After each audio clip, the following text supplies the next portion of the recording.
Olá, vamos dar prosseguimento, portanto, nas nossas discussões, nas observações, nos debates que a gente vem travando acerca do procedimento de inventário e partilha.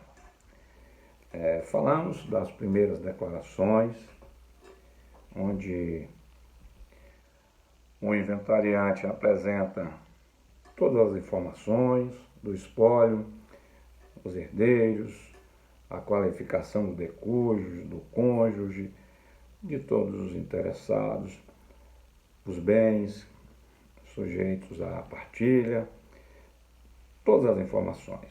Bom, qual é o próximo passo, então, do juiz a partir daí?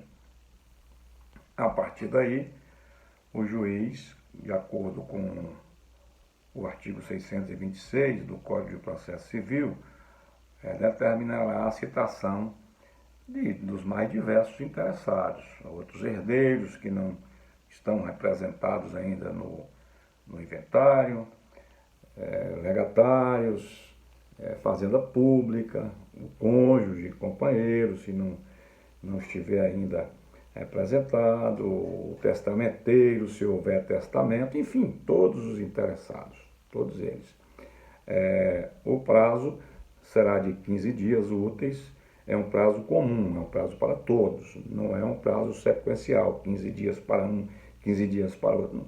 15 dias para todos. E todos deverão se manifestar, se quiserem, evidentemente, nesse prazo de 15 dias úteis. Então, segundo o artigo 627, esses interessados que forem citados terão o prazo de 15 dias úteis para arguir omissões, incorreções, erros e sonegações. Ele pode dizer que há erro nessa relação que foi apresentada, há omissões, o inventariante deixou de fora alguns bens, caso de sonegação, né? E o juiz, decidindo que realmente houve erros, ou incorreções, ou omissões, ou sonegações, determinará ao inventariante que emende as primeiras declarações. Caso ele não decida assim, entenda que não há nada a corrigir nas primeiras declarações, dará prosseguimento ao feito. 2. Poderá reclamar contra a nomeação de inventariante. Reclamar contra a nomeação de inventariante é diferente de requerer a destituição do inventariante. Pelo trabalho que nós realizamos aí, que nós fizemos sobre o inventariante, nós vimos que o inventariante, se cometer algumas condutas, ele poderá ser removido, né? A remoção de inventariante é um procedimento que vai tramitar em apenso ao processo de inventário. Evidentemente que terá a dilação probatória, tem contraditório, o inventariante vai apresentar a sua defesa, não tramita dentro do processo de inventário, tramita em apenso, em outro processo, nas vias ordinárias. Aqui, quando eu faço uma reclamação contra a nomeação de inventariante com base no artigo 627, eu não estou requerendo a remoção dele, eu estou apenas levantando o argumento de que aquela pessoa que foi indicada não é mais adequada para funcionar como inventariante, seja porque o juiz desobedeceu aquele rol do artigo que determina quais são as pessoas que devem ser nomeadas inventariante, seja porque a pessoa que foi indicada como tal não preenche os requisitos, mora numa comarca distante de onde os bens estão situados, portanto terá dificuldade para gerir esses bens, para funcionar como inventariante, é uma pessoa senil, de idade avançada, por exemplo, então não terá disposição suficiente para exercer essa missão e assim por diante. Ele vai apenas questionar aquela nomeação, mostrando, fundamentando, argumentando por que aquela pessoa não deveria ter sido nomeada inventariante. Então, no prazo do artigo 627, vai arguir erros, omissões, sonegações ou, com base no segundo inciso, reclamar contra a nomeação de inventariante. Se o juiz assim entender que o inventariante deve ser substituído, determinará a sua substituição, prossegue com o feito, normalmente. Caso ele entenda que não, que as argumentações lançadas não têm nenhum fundamento, prosseguirá também, claro, se não houver recurso por parte daquele que reclamou contra essa nomeação. Então, nós temos que fazer uma distinção entre destituição. Quando eu peço a destituição, eu estou imputando a ele o cometimento de uma conduta prevista na lei, conduta essa que, uma vez praticada, vai ensejar o seu afastamento do cargo de inventariante. Tem que se obedecer a um processo, tem contraditório, tem ampla defesa. Claro que o inventariante terá essa oportunidade, tem provas, se ele arrolar testemunhas serão ouvidas, documentos, enfim, e o juiz decidirá em processo que tramitará em apenso. A terceira hipótese do 627 é contestar a qualidade de herdeiro.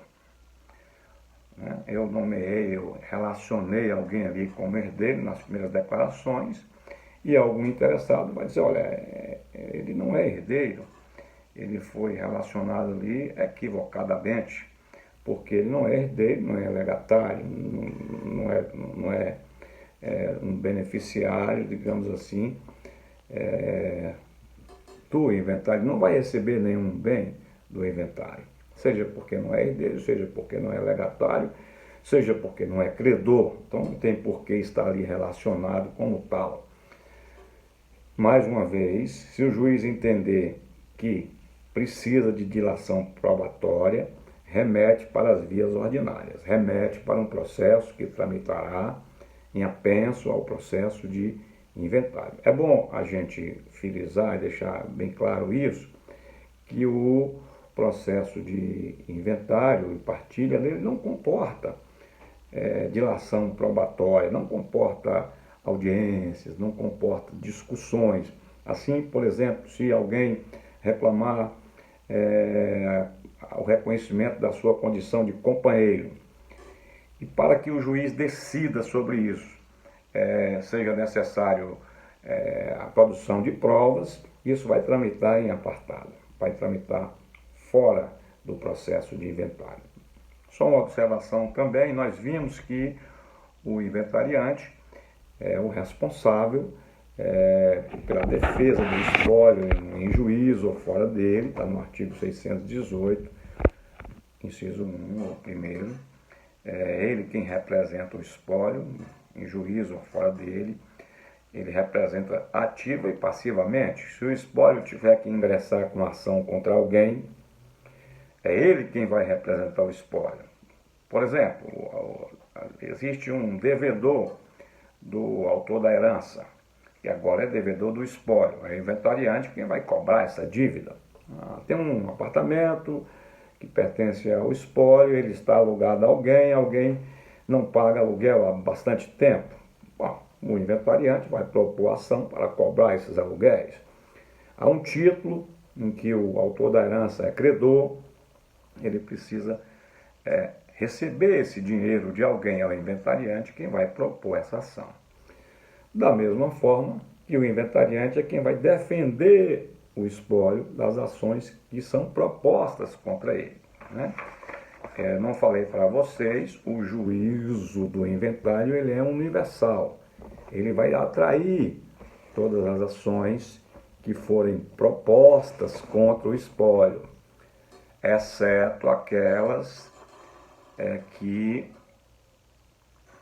seja de competência absoluta de outro juízo.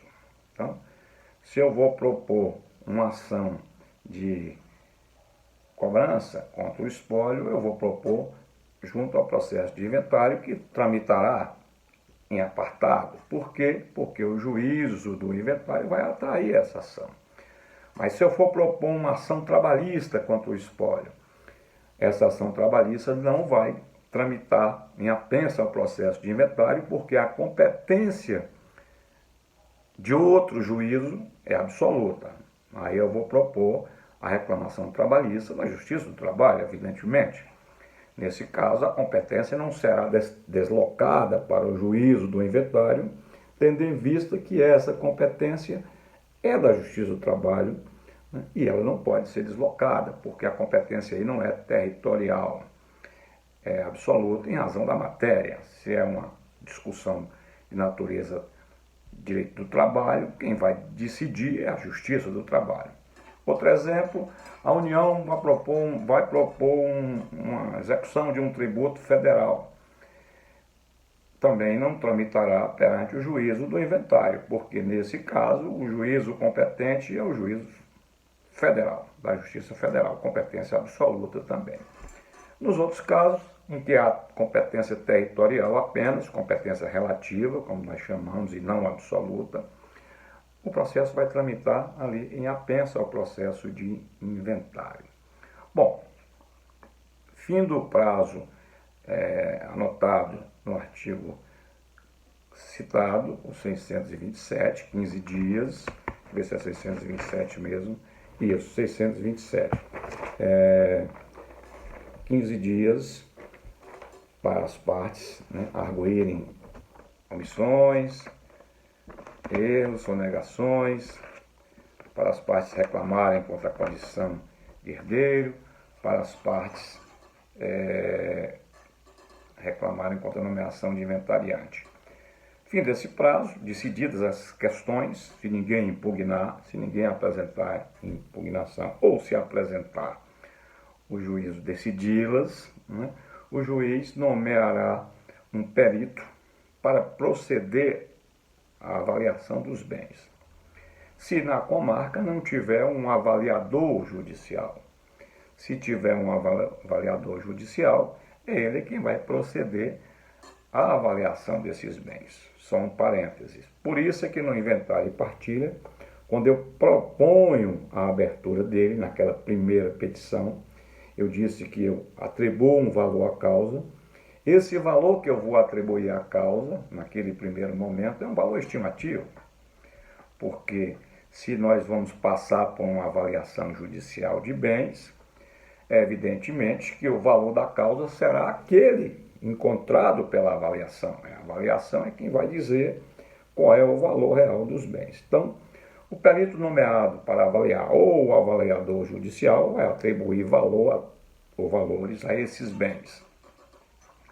Depois disso, as partes serão ouvidas, evidentemente, todos os interessados, herdeiros, legatários, Ministério Público, Fazenda Pública, todos eles, credores, todos os interessados serão ouvidos sobre essa avaliação que foi procedida, né?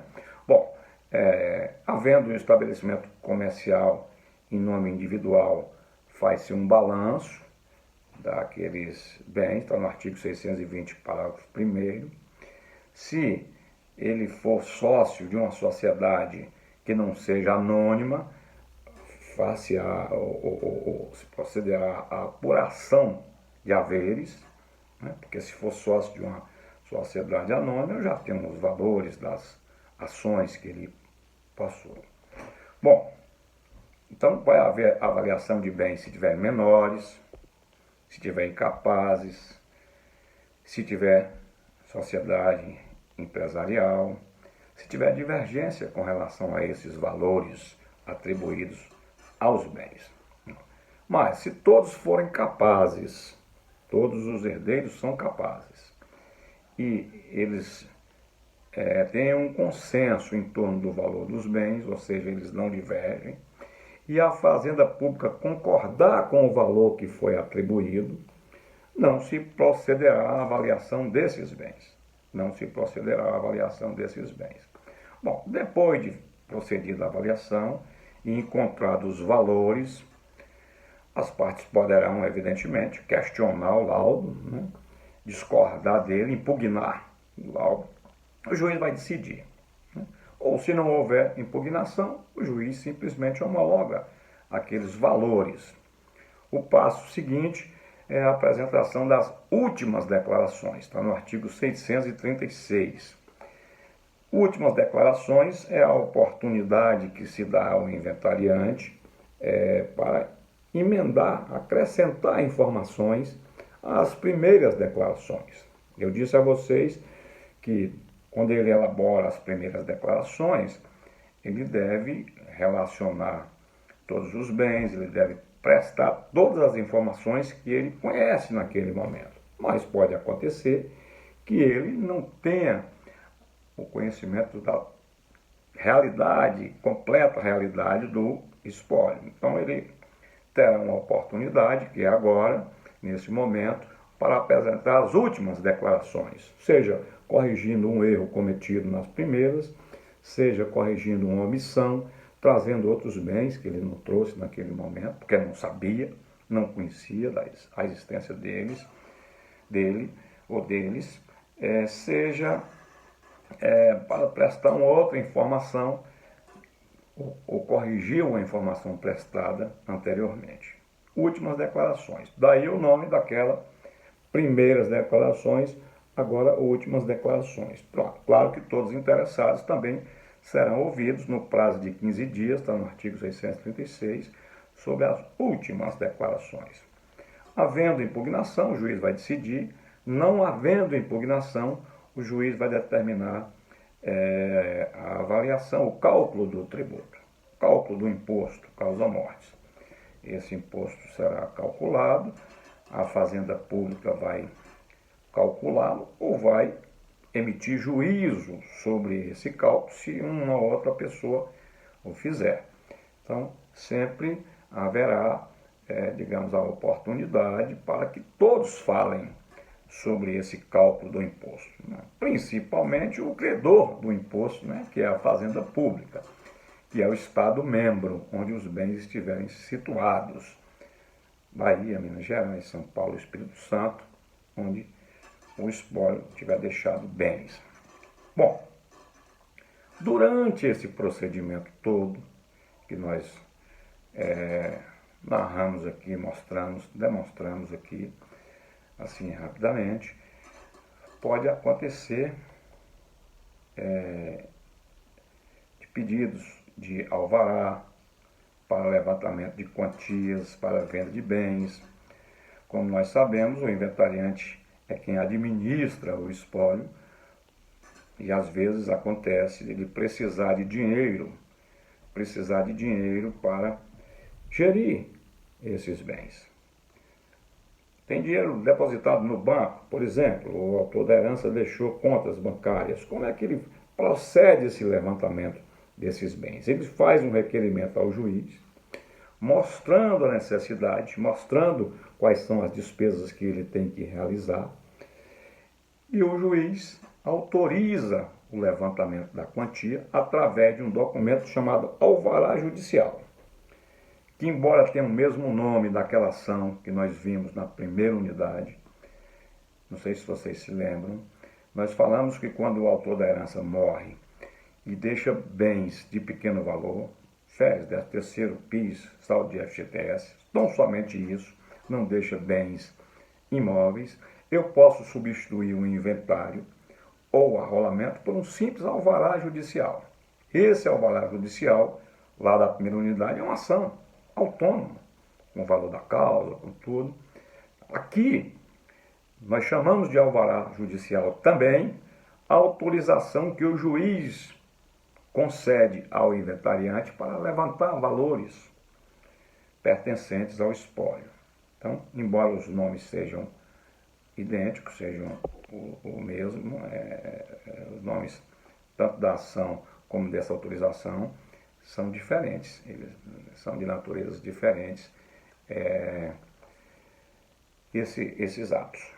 Bom, Não vamos confundir, portanto, o alvará judicial, a ação que se faz para levantar pequenos valores deixados pelo decúbito, daquela autorização que o juiz dá ao inventariante para, por exemplo, vender um bem do imóvel. Também é através de alvará judicial que o juiz autoriza o inventariante a não apenas vender, mas como também assinar os documentos correspondentes pela venda, e assim por diante.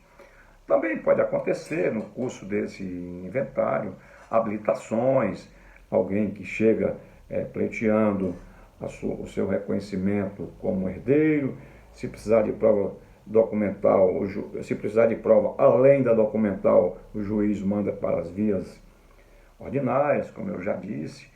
Se não precisar, nos próprios autos ele decide.